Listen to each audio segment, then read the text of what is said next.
Jacked Up Review Show. It's a Jacked Up Review Show. Jacked Up Review Show. It's a Jacked Up Review Show.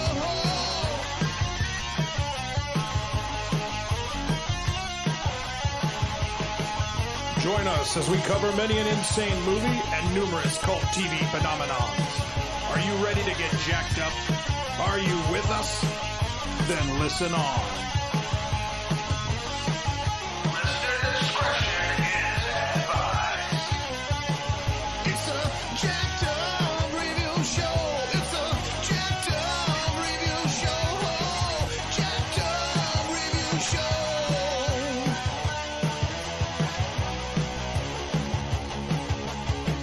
It's a Jacked Up Review Show. It's a Jacked Up Review Show. Jacked Up Review Show.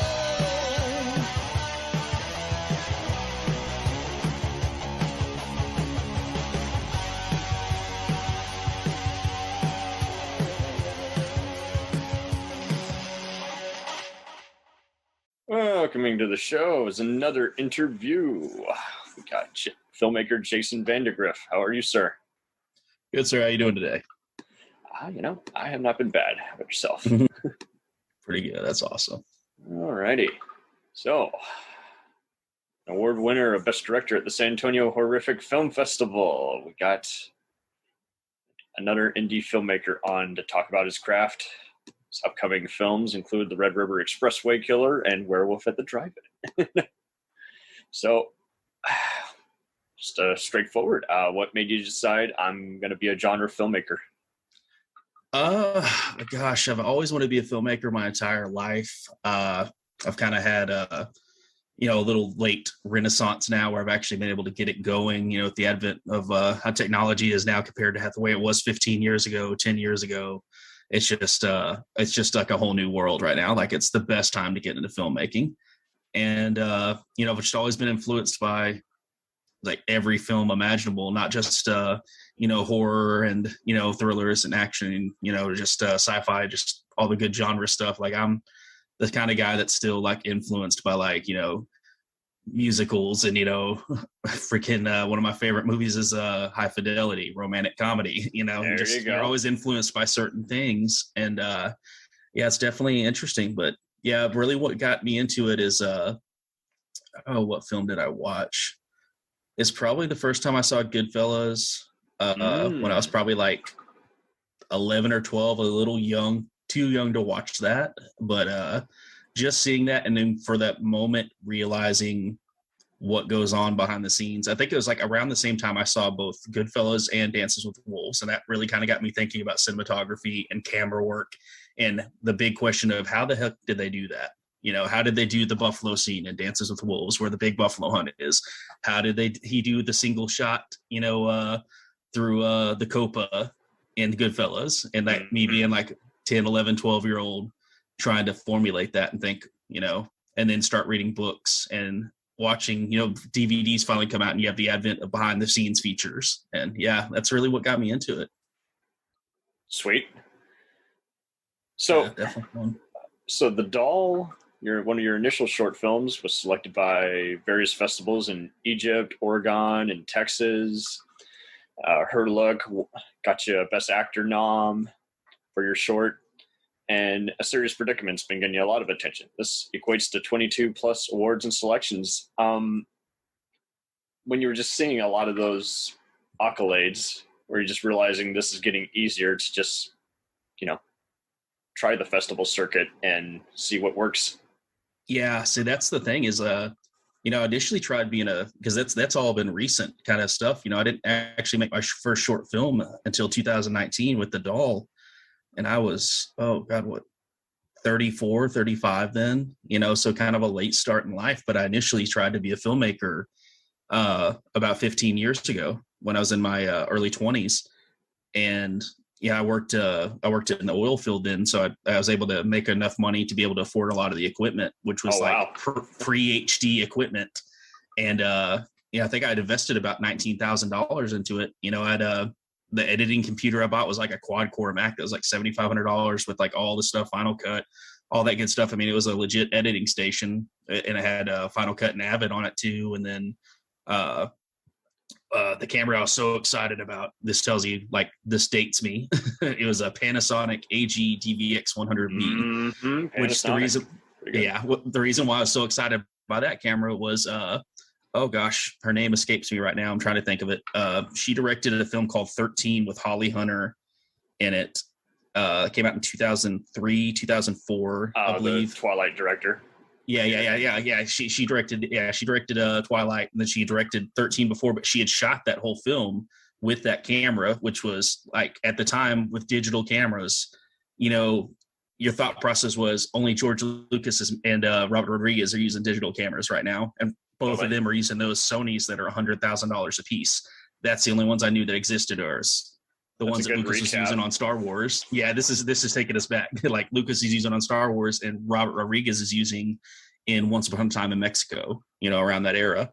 And then by 2005, every TV show on network is required to be shooting on digital for the transition. Exactly. Everything's digital now. That's what's crazy. And, like, that camera, I think, was like $3,500 then. And dude, this was so ancient. This was so cool at the time, because the big thing was, it records 20. You can have record at 24 frames a second if you want to, so it has the movie quality look.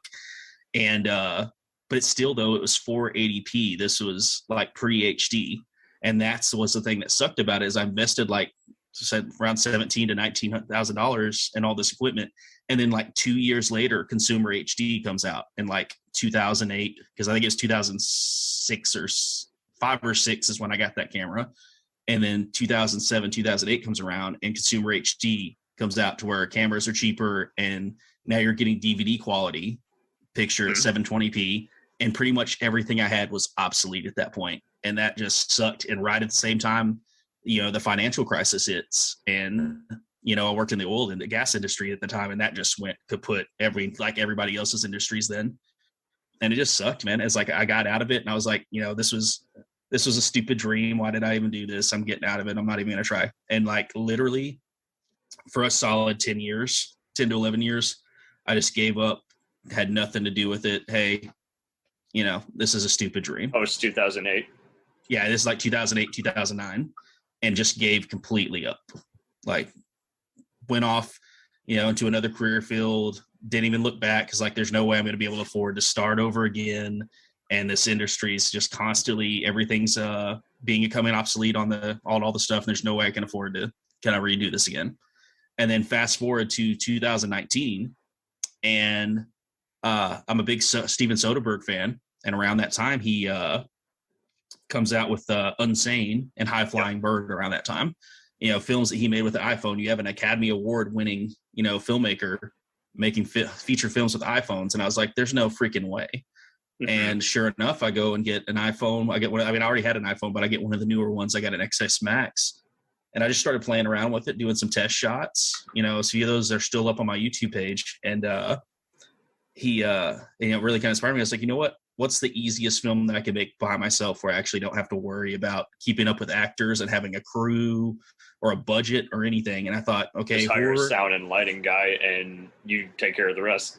Oh, I didn't even do that. I literally did everything myself on that film, on the doll. Like, it literally was me around my house with tripods, and, you know, I set up my own lights, and that kind of helped, because a big influence on me, you know, growing up was Robert Rodriguez, The Rebel Without a Crew. Thought, you know, he obviously is, you know, making, great book. And, you know, he's obviously, you know, back in the day, you know, Mariachi Desperado, Dust Till Dawn, all those great movies. But now he's, you know, Mr. Mandalorian and Boba Fett director, and making, you know.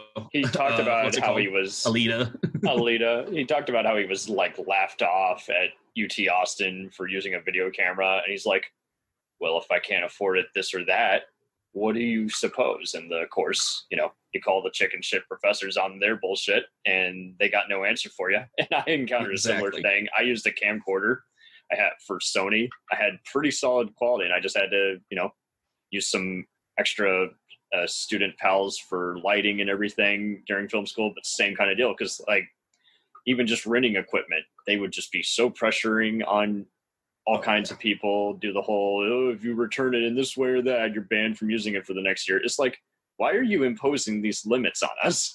Exactly. And see, that's what I was dealing with, and I'm out here in the, North Texas, away from all the major film hubs. Like there's no, I don't have a film network that I'm even connected with. I'm literally doing this all on my own when I'm starting out. Did you notice some of the speculation, like people would start being snobby about what, Panasonic versus just Sony versus and phones and Sony and Canon the first time I started around, Sony and Canon were the big dogs on the block, and then obviously Nikon came in. It's a mess.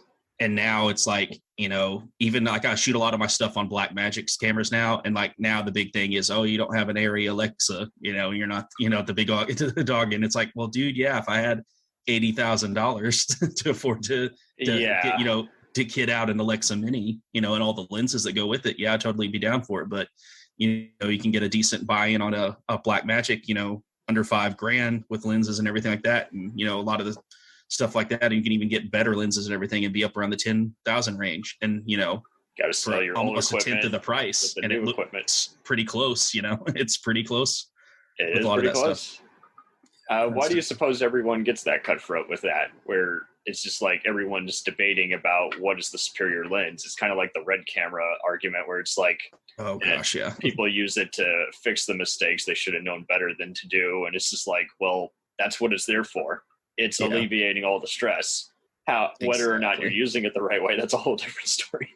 Yeah, see, that's a big thing too, is like you still have some of the red elitists, but then most people, like, and I'm just being straight up, like I would say 97% of the industry that I've met in the last 3-4 years have been super supportive and super cool. Like you really have like just a small percentage of people that are just like total D-bags about stuff.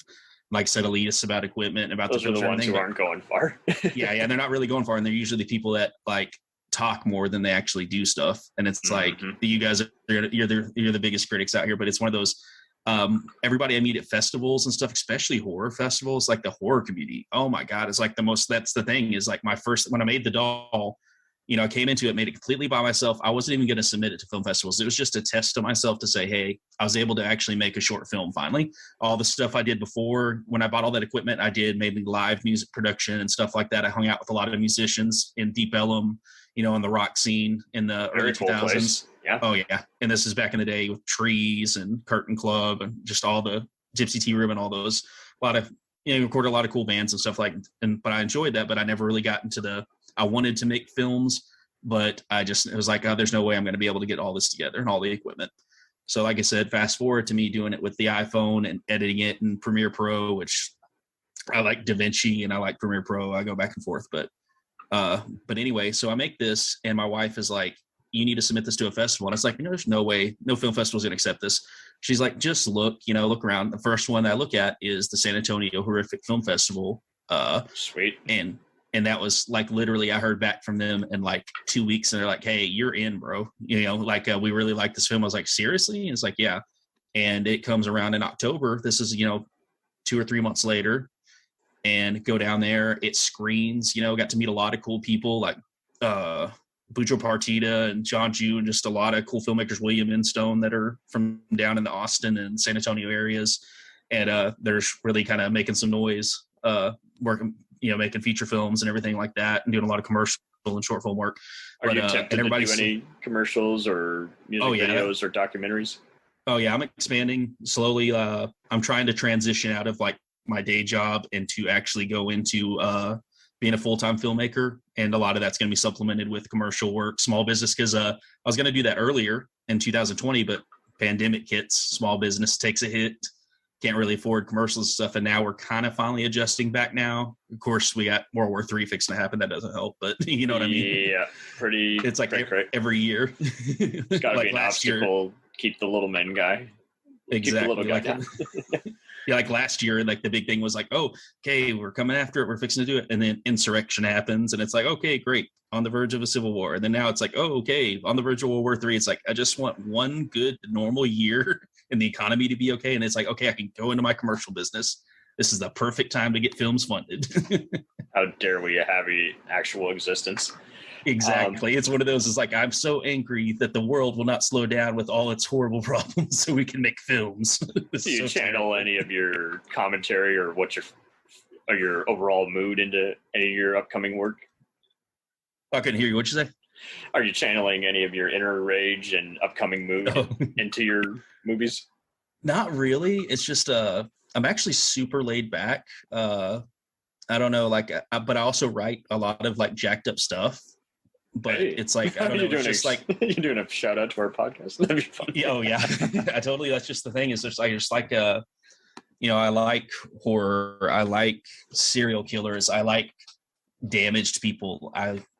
You know, psychosis is a fun thing to write. That's a big thing I explored in Serious Predicament that helped so well because I had a nice twist in it that everybody seemed to enjoy. That, you know, my big thing I went into that film with was thinking, you know, I love gangster films. I want to make a gangster film, but I also want to have a gangster film with a twist to where it's a psychological horror gangster film. You know, I like the idea of having films where the genres are very much, you know, all over the place. Like Dusk Till Dawn was a huge influence on that film. And you would think, why is that a vampire movie an influence on psychological horror? Well, the first 45 minutes to an hour of Dusk Till Dawn is one of the best gangster films you can find. If that would have finished like a straight up gangster film, that was like, I would have been okay with that. Like totally would have been a badass gangster crime movie.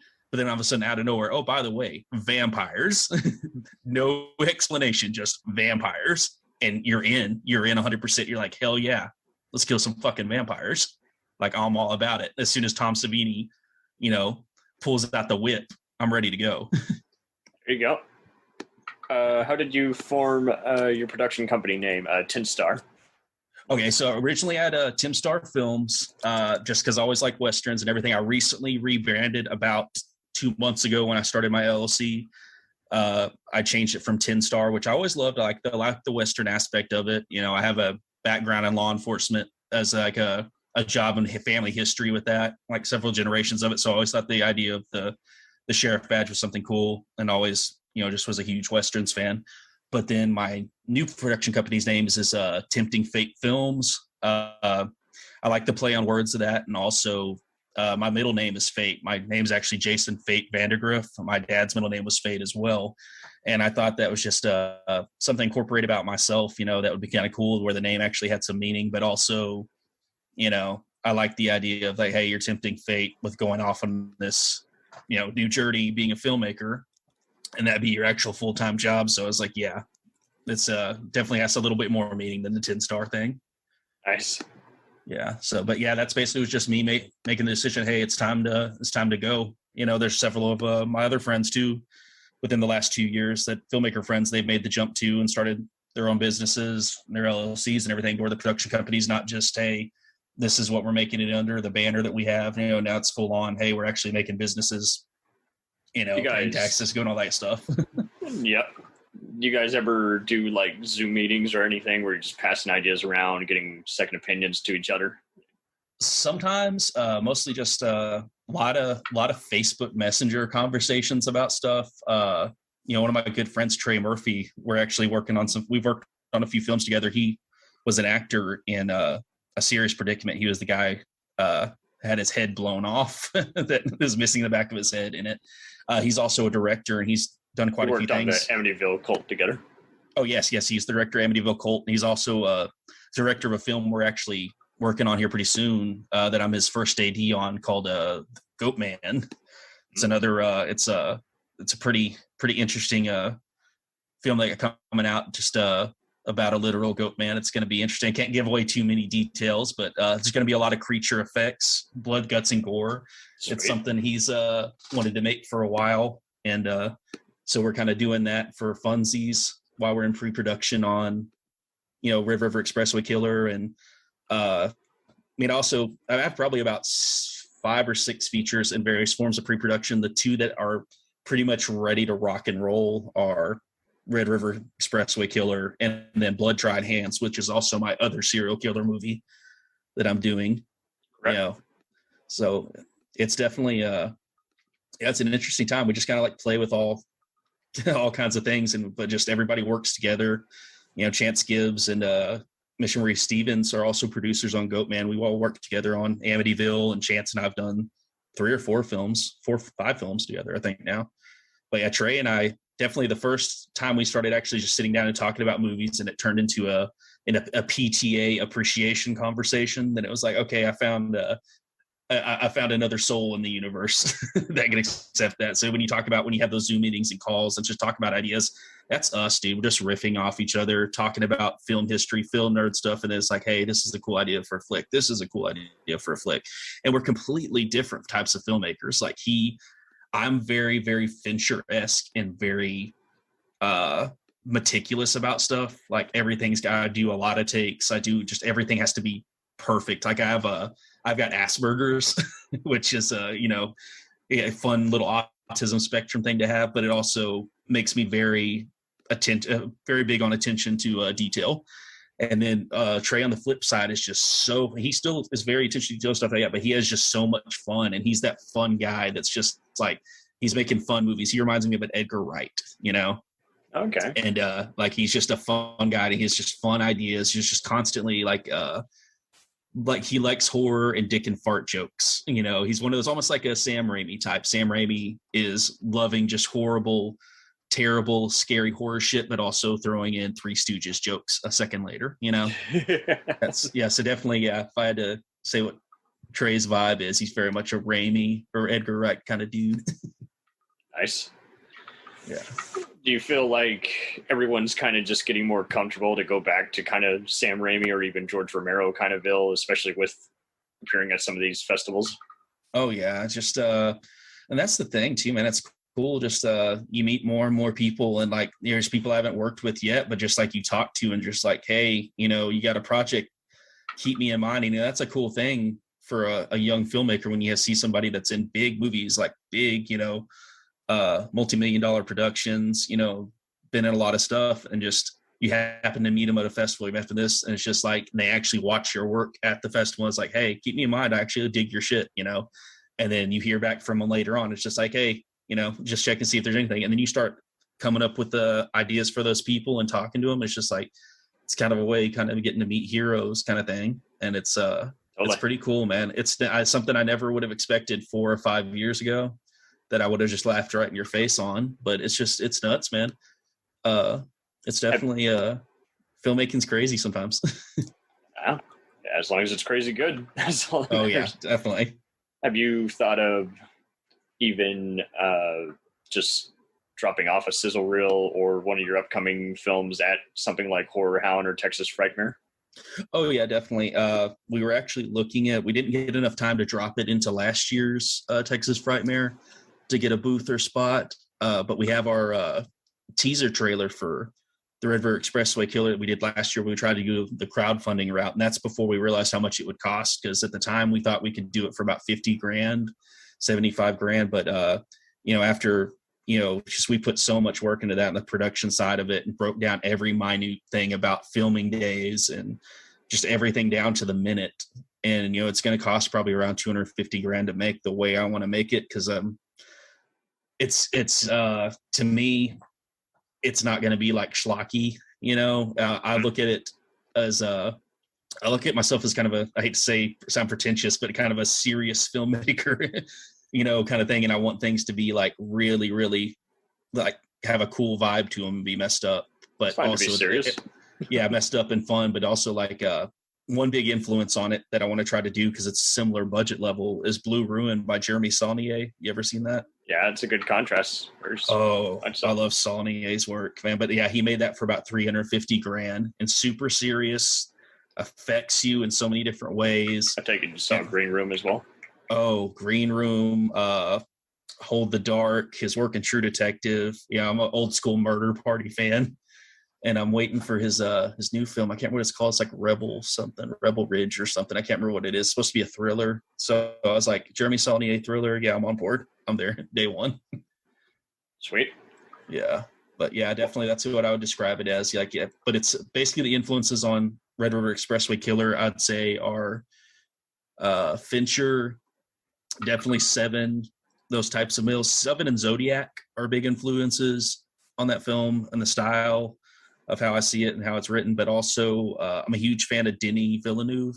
Denis Villeneuve, yeah, nice. Oh yeah, he's really good, man, and he I love his work with Prisoners and Sicario. Those Mhm. Prisoners and Sicarios, the vibe, especially Sicario, some of the takes he has and everything too, and just some of those, just the vibe and the tension. That's a big thing with me. Is I'm not a jump scares guy as far as horror. That's, hey, if that's your thing, do it. It's all good. And there's some that are fun and some that are not. But I'm one of those guys that I take a lot of stuff. Like one thing you'll see it with The Doll, but also a really hardcore with Serious Predicament. And then you'll see in what I got planned in some of the later movies is I do a lot of building of tension that I always compare it to tightening of a guitar string and getting to the point where it's just slowly build it up and you can feel the tension in yourself knowing that you're about to pop it. It's about to snap off and you're like, is it going to hit me? What's going to happen? But you just keep tightening that tension just slowly. And when the big reveal comes, it hits you hard, or when the big act hits. And that's what I'm a big part of my filmmaking is tension and it being an earned, emotion that you elicit from somebody rather than just like, oh shit, popped out of the, he popped out of the closet or he popped out from behind the couch. Shit, Stellar.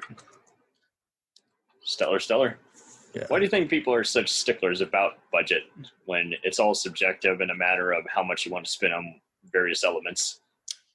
Some people, like I said, you get kind of the elitist types that are, it's just like, oh, if you're not getting the budget, that doesn't mean anybody believes enough into you investors. I was like, yeah, there's just so many people out there trying to get, investments. I mean, trying to invest in stuff and like trying to get their projects invested in. And there's just a short amount of people actually doing it. And even with like, crowdfunding and that, we didn't reach really our goals that we wanted to on it. We still raised a significant amount of money, but at the same time, going through a pandemic doesn't help. And then just all the different things there. But like I said, you reach out to studios and individual investors you're going after. And just so many projects out there, man. You got to stand out from the pack. And then, like I said, you obviously, you get the elitist types who's like, oh, if your film's not being made for $1 million or more, just like, why am I even paying attention to this? And it's like, no, man, there's so many quality flicks that are out there for a couple $100,000. Sometimes that's part of the promo. The first micro budget movie made in Germany, Exactly, man. And it's all about creativity. Like that's the thing that Robert Rodriguez taught me, man. He made El Mariachi for $7,000, which obviously adjusted for inflation's a lot more now, but it's still at the same time. He made it for $7,000, literally subjecting himself to medical experiments. Oh, totally. There was this one.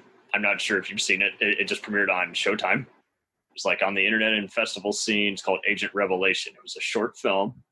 This martial artist, director, and writer guy, starred and conceived it, and then basically it's both a sequel to his short film and just like a better extension of the whole premise. And it was called by the New York Times as Invasion of the Body Snatchers meets The Matrix in micro budget form. And he was that able sounds up my alley. Totally. It was a fun, decent romp, and he even got Worf from Star Trek, Michael Dorn, to hell yeah, be in a key role as like the main, basically the Merovingian Matrix creator guy.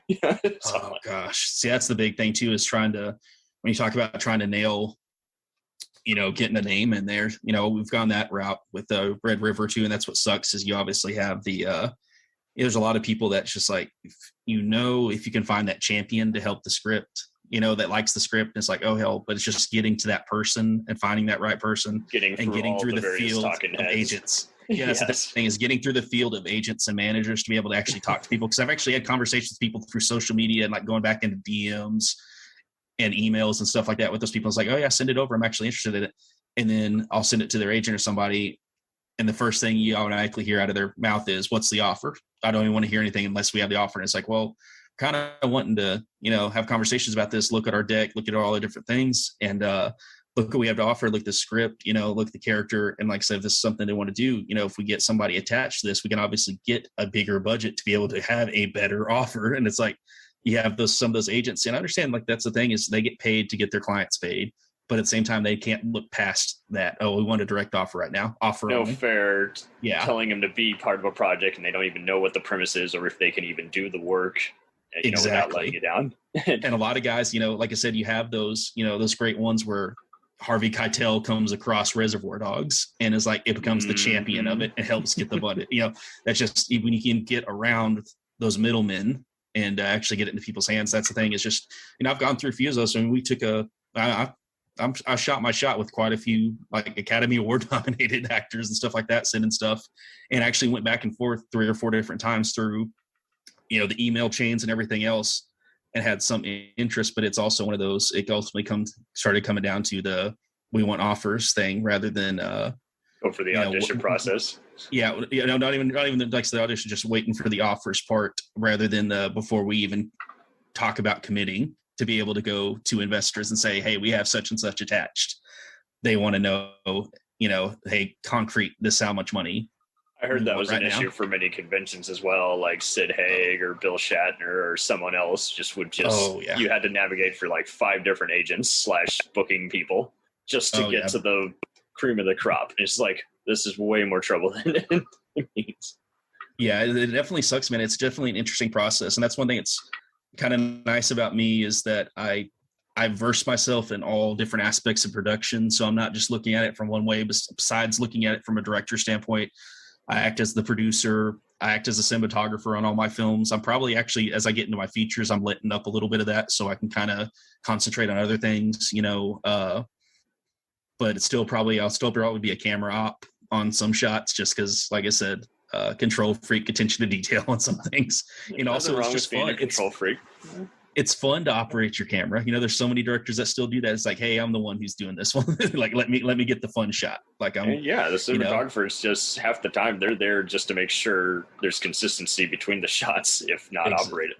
Exactly. And I'm always going to edit my films. That's always a big thing, because just so much of the mood and so much of the tone and how the films just comes out, the final product is done in the editing room. And that's just one thing that it's just going to be hard to give up. But just also, like I said, you go through all those aspects, but also, I do sound, I do Foley, my sound in my films aren't the greatest, but I do all that stuff myself. And that's kind of nice, because you learn all the aspects of it. And, I never went to film school. My film school was reading books. And then once, YouTube started getting like really hardcore about actually having good tutorials. And then all of a sudden you're getting really, really good tutorials, like Studio Binder and all those guys come in and they just teach you everything. And like, within 2 weeks, I've learned, DaVinci and, all the different sides of, the Premiere Creative Cloud package, all those different things, and learning about, right now I'm trying to learn more about special effects style stuff and VFX work.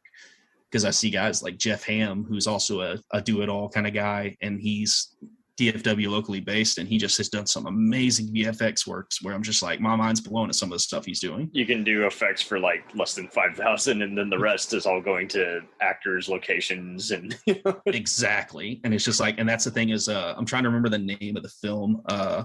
Gosh, now that I'm thinking about it, I won't be able to. But there was 2 Australian brothers that worked in the VFX industry, and they actually made a feature. Spirig, I think is what they did on Dead, and then Daybreakers. And Yeah, I think that's definitely them. And they did all their VFX work themselves for like, it's just pretty much included in their fee. And they made it for, like I said, like I think $100,000 or $200,000 for the feature, and it was just such a badass zombie movie, from what I remember. And like they had like helicopter shots, like of like an actual helicopter, like attacking and all kinds of different shit. But it's like they all do half the shit yourself and leave the rest of the other guys. Exactly. And it's just like, just being able to cut down on that, because you see, like, I just saw Batman last week, and you obviously see all these Marvel movies, but you look into the credit sequence and you look at the VFX artists, and there are 200 VFX artists from around the world working on these films, and it's like, wow, dude, credits have never been. I'm sure there's some jealousy that develops between them. They're like, I did that shot, now you rendered this and that, and it's like, well, can't make everyone happy. You should just be glad that you got a credit, Exactly. It's even worse on the Marvel ones too, because it's just like literally, 250, 300 just on that, not including the stunt department, not including this, not including that. I lost track at 500,000. Yeah. I'm sure there's even ones that are uncredited. They're just coming in for like the preconceiving models and all that. Exactly. But yeah, it's definitely it's definitely interesting kind of being in all aspects of production. It's enjoyable. And you kind of get a little bit of everything. I applaud you for not wasting your money on film school like I did. Oh no, trust me, I wanted to go. I did want to go to Full Sail back in the day, and because I graduated high school in 2002, And that was the Full Sail was the big thing. Then I was like, if you can't afford to go to USC or NYU, go to Full Sail. And then it's just like, I'm glad I didn't, so one of my buddies ended up going for audio engineering school, and he never did anything with it. He would think he works on like marketing or something now, but it's just like, but in like retrospect, it's like, oh, I secretly still kind of wish I would have been able to, but it it's seems like everyone, including Rodriguez, that basically summed up. You're not going to really learn much. You're going to mainly just be told what not to do. And basically that just inspires your creativity. Yeah. And that's the thing too, is you get told too much of what not to do instead of, hey, how can I do this? And that's what's the nice thing about, and that's the big thing, like I said, I took away from Rodriguez, is get out and make your own films. I think James Cameron had said something. I read a book about that he talked about before with, don't listen to people in film school or listen to everybody else tell you what to do or how you can do it. If you want to be a director, go out and be a fucking director. Go get yourself a camera. Don't worry about getting a crew, get anybody else. He can say, go get your sister, go get your brother, get your parents, get everyone to star in. Make food for the crew. It's all good. Yeah, and make the film. Yeah, like literally on Her Look, my second movie, which I guess I made a horror movie on my first one, and second movie I made was a grief drama. Like I made like a Linklater film just because I like Linklater films. Because I just like doing a little bit of everything. And my mom, did the catering for that film, and she actually plays a cameo in the back. Sweet. And then, but yeah, it's just one of those, like, yeah, it's fun. Like I said, you get, and eventually, you start working on a bunch of films with the same people a lot, and they become the family. It's the film family, Isn't it wild too, cool. how then everyone likes to also frown on guerrilla filmmaking, yet if you try to actually book a location through like an actual official state film department, they'll still probably say no after you've spent $200, exactly, asking for the reply. And it seems like other people still frown on, I'm not sure about a private location. And it's like, well, that's what you're left with. Book a private location or studio and tell the people up front, I will pay for this if it's broken on set or what have you.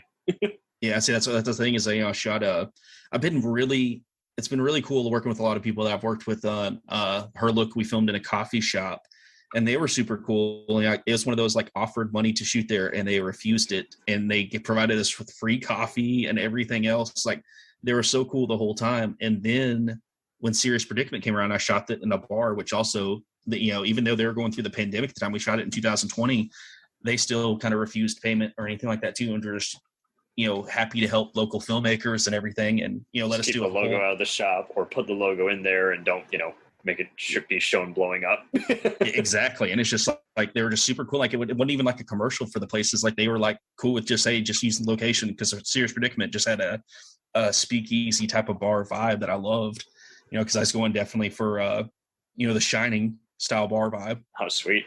Oh yeah, because definitely a lot of Kubrick vibes in that film. But and then we go back to that, and they were super cool and gave us all this different stuff. And then lo and behold, because we're shooting in the same city in Wichita Falls, the coffee shop I had shot with 6 months earlier provided like, oh god, dude, it was like 2 cases of their homemade cold brew coffees for the film shoot, because they were going to shoot all night. We shot from 7 p.m. to 7 a.m.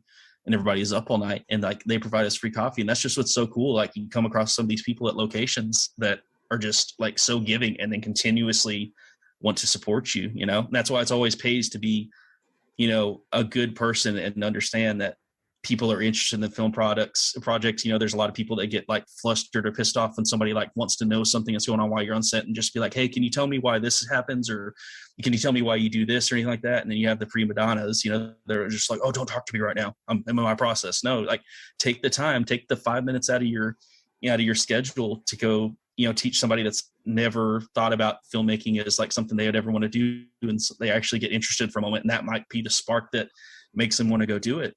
I've encountered that a lot. They're just guys who are in their own zone and then are so mad when everyone else isn't on their same level. And it's like, well, I'm sorry, you didn't tell us shit. Exactly. I can't read your mind. Let me in. Yeah, and that's the thing. So I try to be, like I said, because I'm super, like I said, super detail oriented, super into everything, like the storyboard. I storyboard everything before I shoot. A lot of people don't. Like I actually storyboard, and I also make an animatic like out of the story. That's my number one requirement. Have a shot list or storyboard. You don't got Exactly. either. I'm not going to waste time with you because I know you don't have any ideas. Exactly. That's the thing, is because I'm so exact. I'm not really somebody I like to do make up shit as we go. I'm not one of those like, oh, we'll figure it out on set. No, The number one I have the excuse. movie done. Do you ever I get have- the excuse that, oh, I'm not a good artist? Well, just do stick figures. Fuck. No, she shot. What is it called? There's so many storyboarding apps because I can't draw. There's a at all. lot of Like, apps. Yeah. yeah, You got no use excuse in 3D this day and models. age. Download it I to your use, phone and make a 3D render. Yeah. Yeah, I use Shot Pro, which is a good one, and then I also use Storyboarder. Shot Pro Storyboarder is costs great. like like Shot Pro costs like $9 a month, but like Storyboarder is completely free, and that's what I love about it. It's an actual storyboard artist who like is like a big time Hollywood dude, and he's like he made the program for free because he's like screw people charging you for this shit. Like I wanted to go out and make my own system for everybody, and not only am I going to have it to where you can draw on here if you can be an artist like me, or I'm going to have 3D models in here, to have that, and that's how I do it. I use all 3D models for all my storyboards. Where you can even upload like photos you've taken, whether it's of your own storyboards or just of random film shots or just anything. And that's the storyboard. And other people just they just want everyone to they just want to trust in the cinematographer and everything. It's like, I guarantee you along the way, there's going to be a miscommunication and you're going to spend an hour arguing over a scene. Why go there? Exactly. I was lucky with Trey because I acted as Trey's cinematographer with Amityville Cult, which, like I said, we all know is not like an amazing. It's not going to win. It's not Casablanca. It's just trying to do a haunted house movie. It's a haunted house movie we made for $7,000. That's how much that movie cost. It cost the same amount as Il Mariachi. But the thing is, one thing that taught us about that is like you make that movie for $7,000. It's the first feature we all worked on, like producing and stuff like that. And then it's cinematography. And we were dealing with the distribution company for the first time. I had a worldwide distribution deal. Besides being available in 4,700 Walmarts across the world, it also, had to be dubbed in all these different languages. Oh yeah, it's on Tubi. It's like one place I can't remember is like posted in Brazilian, like in Portuguese. Nice. And that thing within the first like week had 1 million hits on YouTube on the YouTube version. I can't remember what it's called. It's like Culto de Amityville or something like that in Portuguese, and it fucking killed it. And for some reason, people really liked it. But it's just like they knew what it was, though. It was a super no budget horror movie, that made it. But it's just like it's just cool though to see how many that'll affect people around the world. That's kind of like with the short films. Like that's something I never anticipated with the doll because I made the doll for $300, and after it played San Antonio and one and just a couple of that. It played in Chicago. It played in a little bit goes a long way. And then the next thing I know, I had somebody reached out to me from Cairo, and was wanting to screen it in Cairo. I was like, fuck yeah. And, I ended up going there. I did pretty good there. Got a good response. And a lot of my films now, like Serious Predicament has played in Japan. It played in Tokyo, like 3 different festivals there. It's played in France. It's played in United Kingdom quite a bit, in Italy, Russia. It's just played all these different places and a couple countries in South America too, but it's just like you hear the response and how different cultures perceive different things, even though you're obviously seeing it in the subtitles. It helps that a lot of Film Freeway type sites did away with a lot of inactive festivals that had questionable registration. And so now no one can say, hey, I got ripped off or whatever. And it's like, no, you should have a safer platform now to submit all your stuff internationally now. Exactly. So that's what it was like. The last festival we actually played at with Serious Predicament was in Paris. I'm trying to remember the theater in Paris it screened at. But we actually, I think I won best cinematography and a couple other things there. And I was just like, that was the perfect way to go out on that too. Is like, it's cool. Like that you think in your mind, Cannes and France and everything like that. You think it's just, the French New Wave and all that stuff. It's like, oh, that's just a cool idea to think about. I can't attend it, but knowing that my film's, on a theater screen in Paris, and that just, I don't know, man, it's something about that kind of makes you like, hey, maybe I'm doing something okay. Maybe it's actually going to work out this time, You're right. Yeah. No, that's weird. That's a good way of saying it, because there's been an increase in independent production companies and people just realizing, hey, I just have to like to work with the person. I don't necessarily have to like other movies they've done or be in total agreement on what the concept is. I just have to do a good job, and it leads the way. Yeah, it's like I said, man, it's just definitely it's a new world now, man. It's just like I said, the way technology is and everything now, everybody's so connected, and just being able to see that direct response from somebody, from across the world, and then be like, hey, to be able to reach out to you in emails, comment section, everything like that, and just tell you like your film. But when, meanwhile, 15 years ago, 20 years ago, your shit played at a film, you may just hear from people if you actually attended, but this way you can actually get good feedback and just, like I said, see how people from different cultures perceive you, perceive your work. It's definitely interesting. 1,000%. Yeah. And so, have you been tempted to even reach out to like some other visual effects guys who might have worked with Robert Kurtzman, Rick Nicotero, or even Rob Bowden and Stan Winston, and Paul Tippett? Talking about my heroes. Yeah, I grew up on them too. I was like, Yeah. hey, I want to know everyone who has worked for Joe Dante or Raimi or George Lucas, even. If I get the budget one day to be able to hire K&B or somebody, that would be awesome. I still, my favorite horror movie ever is The Thing, and Rob Botton's work on The Thing.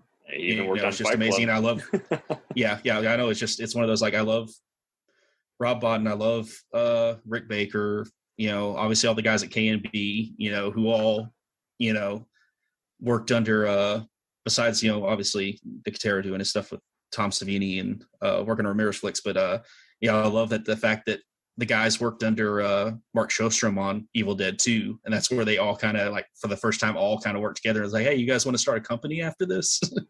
And it's pretty common. I'll go to a convention and the first few people will often have some credit related to Evil Dead, Total Recall, or even Wishmaster, just exactly.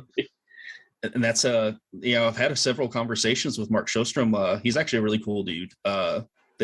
He was the lead effects designer for Evil Dead 2, and he's pretty active on social media and stuff. And we've had a lot of DM private message conversations just about the films and stuff like that, and just like he's kind of at that stage where he's retired from it, but it's kind of just cool to be able to hear about those dudes and just like just be able to talk to guys that you grew up watching behind the scenes stuff. And sometimes you get to meet at festivals, but now everybody's so much more accessible with social media and everything else that you can, reach out and, even talk about possibly working on projects. I know, and we've had a few things just meeting people, I think that first festival I went to with San Antonio, Aline Dietz was there that, played the Demon Face and Exorcist, and Bobby Ray Schaefer from Psycho Cop was there. That's also in The Office.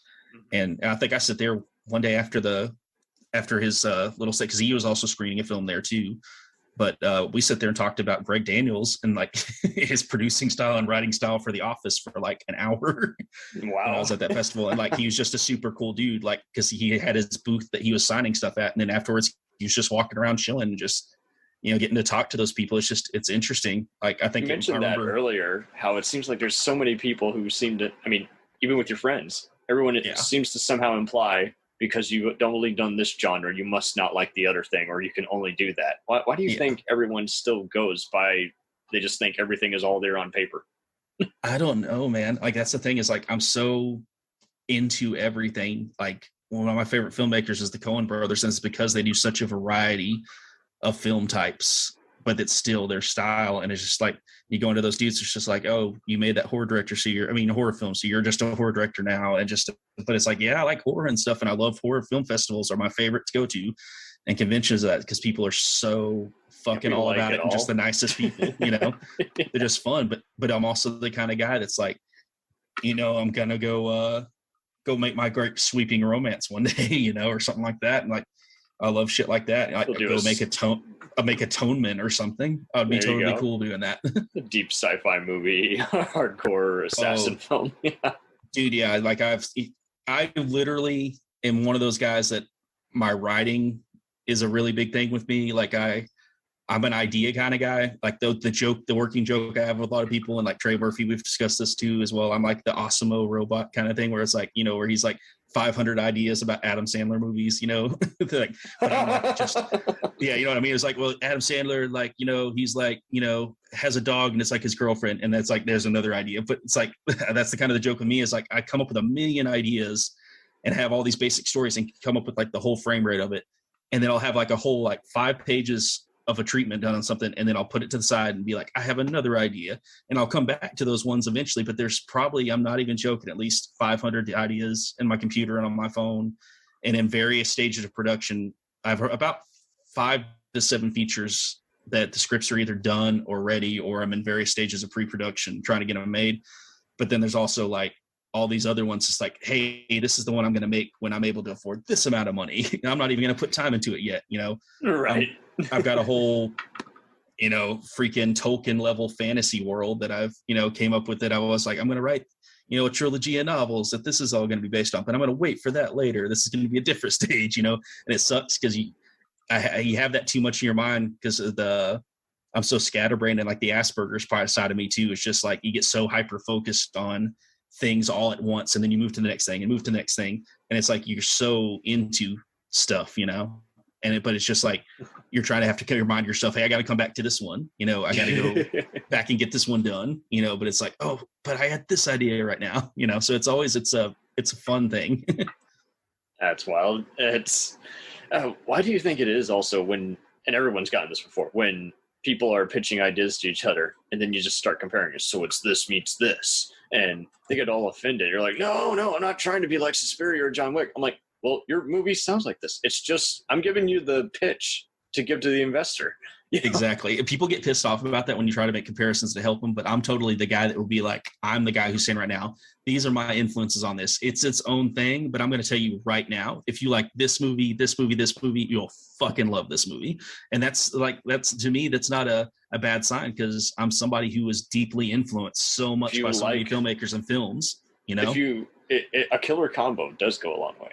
Yes. And then that's the thing too, is when you pitch a lot of those things too, it's just like, when you try to say, hey, what's your film about? You try to give them, here's the log line, or here's a brief synopsis or something like this. It's like, hey, this, you can go straight up, tell them straight up, hey, this happens. If you fucking like this movie, you're going to love this. That's the thing. And like, to me, that's just a way better pitch, and people respond to that. People get into it.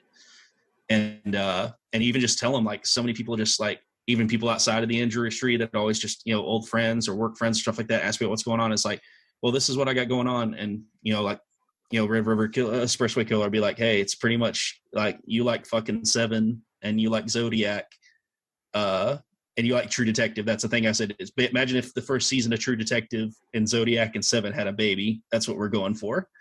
And they're like, oh, fuck yeah, I'm all in. Or I have another film I'm working on that's like a cartel film, cartel versus cops kind of thing. And it's like a slow burn, nice kind of action thriller.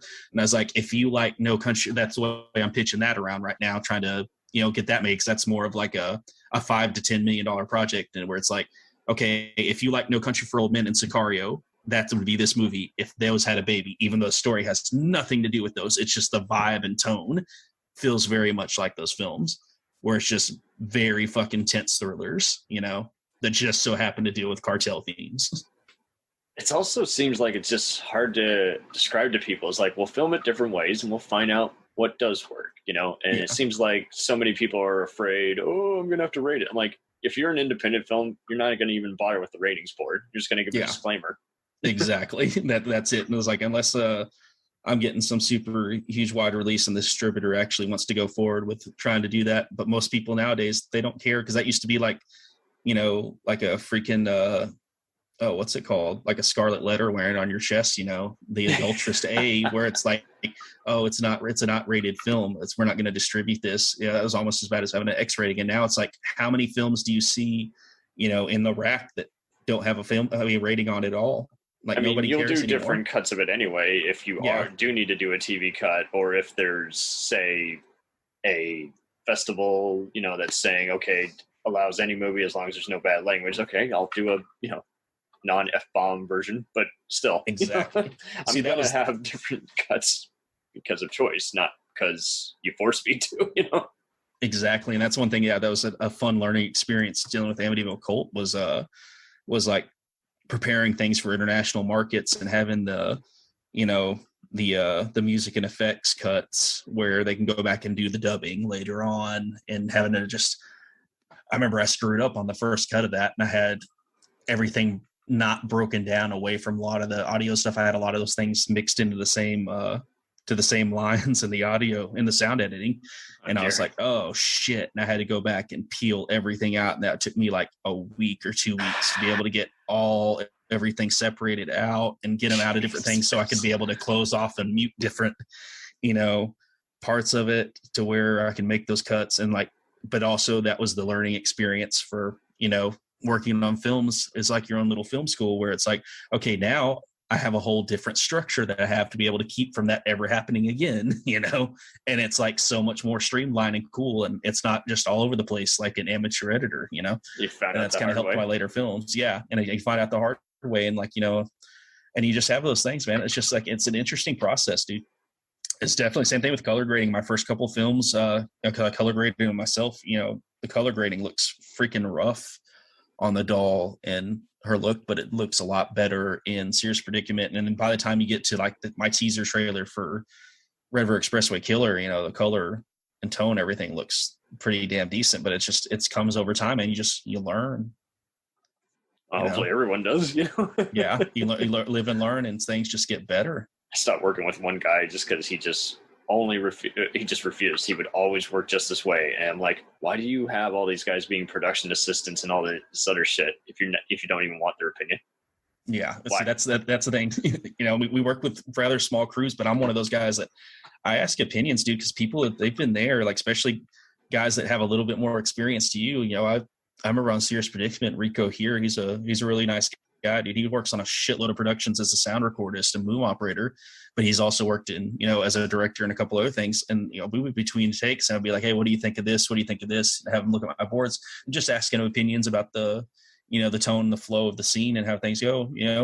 He throws me out some vibes and it's like, I ask people around you, man, it's like, what do you think? I have a direct division, exactly what I want to do, but I still am not, somehow above everybody else about asking, hey, what are your thoughts on this? Hey, how would you do this? What do you feel? Because at the end of the day, man, it's a group effort. No matter how much, you want to be like an auteur director and be like fucking, Wes Anderson and everything's so Wes Anderson-esque, there's still a fucking group effort to make the film. Everybody coming together to do it. And everybody, has their things they can bring to it. And some things you never even thought about before. And it helps, man. It really does. I love the community aspect of filmmaking.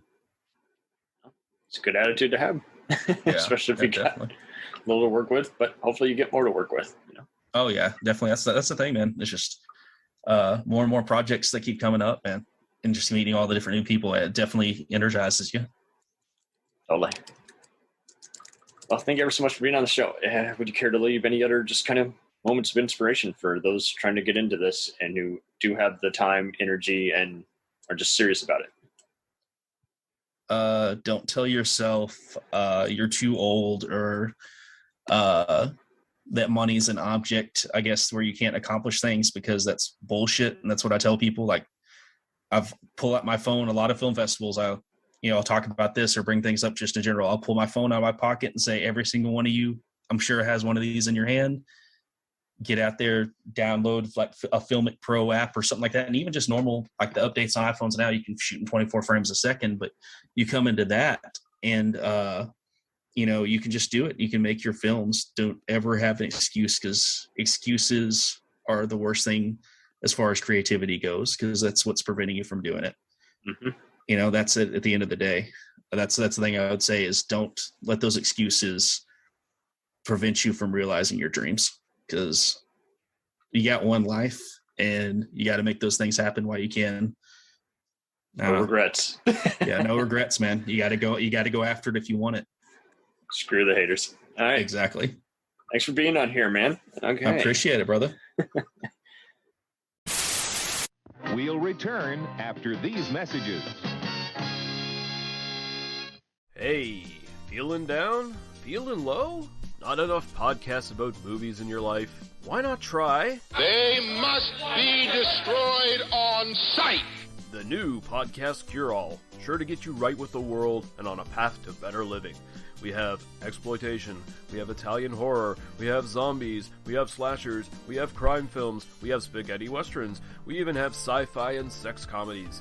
So take a dose of They must be destroyed on sight. as needed, and let the hosts, Lee Russell, Daniel Harper, Paul Romali, and the odd guest host cure what ails you. Warning, may cause atrophy, African consumption, black fever, bone shave, chin cough, colic, cramp colic, dropsy of the brain, elephantitis, grocer's itch, jaundice, mania, miasma, mortification, palsy, Pott's disease, rheumatism, scurvy, St. Anthony's fire, summer complaint, and worm fit in some people. Consult a physician before listening.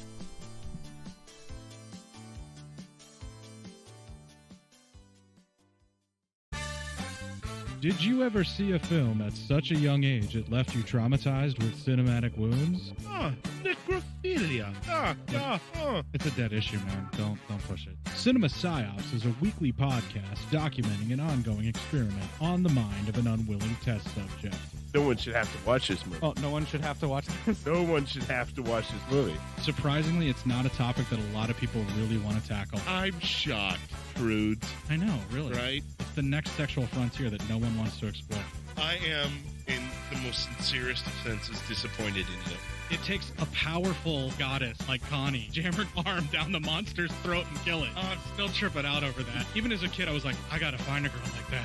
Every week, I get a new look of disappointment that I never thought I could get out of it. Unimaginable. At 12 years old, you should not be watching this movie. Obviously. At 13, you should not be. 14, you shouldn't be. I'm not entirely sure even 17-year-olds should be watching this. Just because you're offended by something doesn't mean that you have the right to demand that it doesn't exist. Watching this film again, I had all of this like little nerd glee with everything that kept little popping history up. doll popping up absolutely. at you. So I totally loved this film. Hey, I know why you couldn't see that. It's because your brain's warped from watching this shit at 12 years old. Yeah, this is a rough movie. I told you ahead of time when we were getting ready to do it that it was How going to be a did you rough watch one. this shit at 12? Because physical wounds heal, cinematic ones don't. Listen to Cinema Psyops. Hey everybody, I'm Corey. And I'm Zach, and we're the hosts of Podcasting After Dark, a cast dedicated to late-night horror and sci-fi of the 80s and 90s, often found on HBO and Cinemax. You know, the movies your parents didn't want you watching as a kid. You can find us every other week on Apple Podcasts, Spotify, Podbean, and Stitcher. This is what you want. This is what you get. Greetings, friends. My name is Dean Legero, and I'm the host of the 3324 podcast. I invite you to join me and my lifelong friend Eric Kuber to come with us as we discuss the music and movies that shaped our life. Each week, we'll pick an album or film that we really connect to, and not only give you some great info and trivia, but also discuss, debate, and celebrate what it means to us and the journey it took us on. We also look forward to hearing from you and giving us some of your picks for us to check out and discuss. I think it'll be a really fun experience, so come along with us for the ride. You can find us on your favorite podcast provider and at 3324.buzzsprout.com. Thanks for your time, and welcome to the 3324 family. It's time, let's check our cue, baby. Pair it with a couple brews, baby. We love good movies. We love the bad ones too. So we watch them all and pass their lessons on to you. Oh yeah.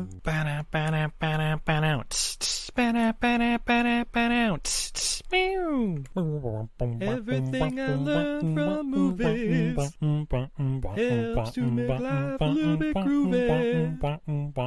Whether one likes plot holes or gratuitous movies, it's time to get busy with your friend Steve and Izzy. At eilfm.podbean.com.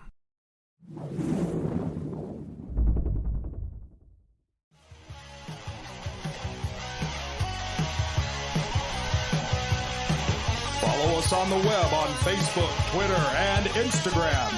The podcast is available on Podbean, Spotify, iHeartRadio, Anchor, Apple, and anywhere else podcasts are available. Feel free to review our show and leave comments on any of those sites. Thanks a million for listening. It's a jacked up